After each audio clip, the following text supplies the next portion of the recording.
To Parliament for a ratification vote at 11 a.m. local time. For more, let's bring in Yossi Mekelberg, Associate Fellow at the Middle East and North Africa Programme at Chatham House in London. Good to have you with us this morning. Talk to us firstly, if you can, about these various coalition agreements that were released on Wednesday. Among them, controversial plans to annex the West Bank and legalise dozens of illegally built outposts.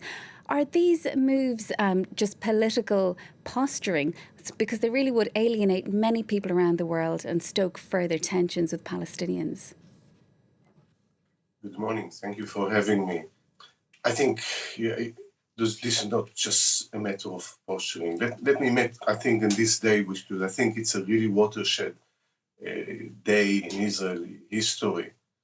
That's, in a more general point, when dictatorship collapse, they shatter to pieces, they just disappear. Democracies don't just collapse. They erode step by step, piece by piece. But now with these agreements, I think Israel is actually going on a much faster process of erosion of its democratic institutions, democratic character. The dream of a Jewish and democratic state is just gradually disappearing, and I think, as I said, in a faster pace. These agreements undermine the democratic character of Israel. They will lead inevitably to greater friction with the Palestinians, also with the Palestinians living inside Israel, not only in the West Bank under occupation or blockaded in Gaza. And as a result of it, possibly, I don't know if it would lead for more tension with the international community, because I don't see the international community doing very much thus far to bring the occupation to an end. So this depends how the international community is going to react, what is going to be a nightmare scenario for millions of Palestinians that living under blockade and occupation.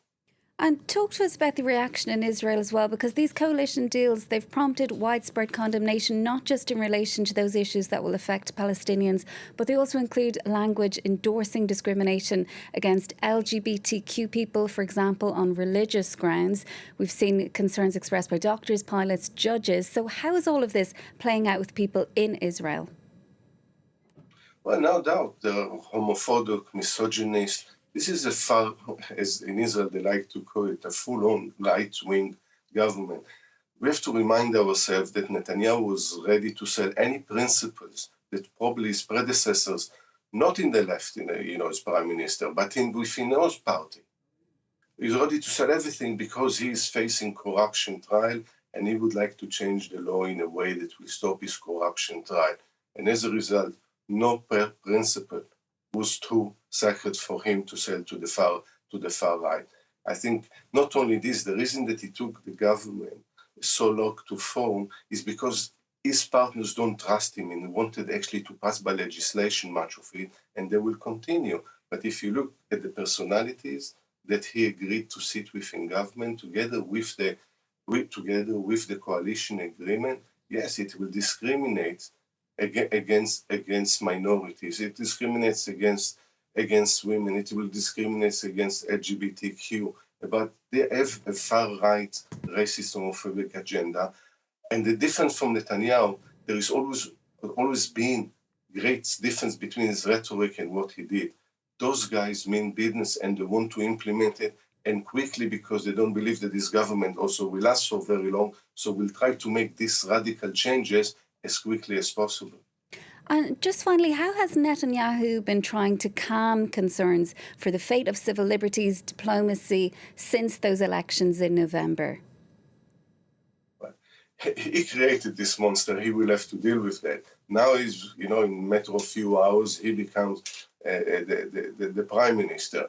So he speaks in more than one language. He signs agreements that are the most far-right, extreme, anti-democratic in the country history, and then he goes and say to cameras, we just heard, no one is going to be discriminated, but he actually signs agreement that actually enshrine in law discrimination. He talks about, potentially his intention with the Palestinians, we sign agreement about an annexation, and also we have to look sometimes of the fine details there. Who is going to be in charge of the occupation itself in terms of policing, in terms of civil administration, and it will be the end of the most far-right elements within government, so we can just imagine what's going to happen.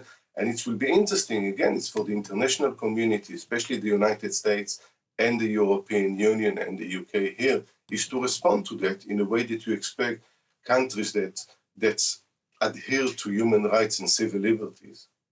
And that cabinet being presented by Netanyahu at 11 a.m. local time. Thank you so much for your time this morning, Yossi. That's Yossi Mekelberg, Associate Fellow at the Middle East and North Africa Programme at Chatham House in London. Well, in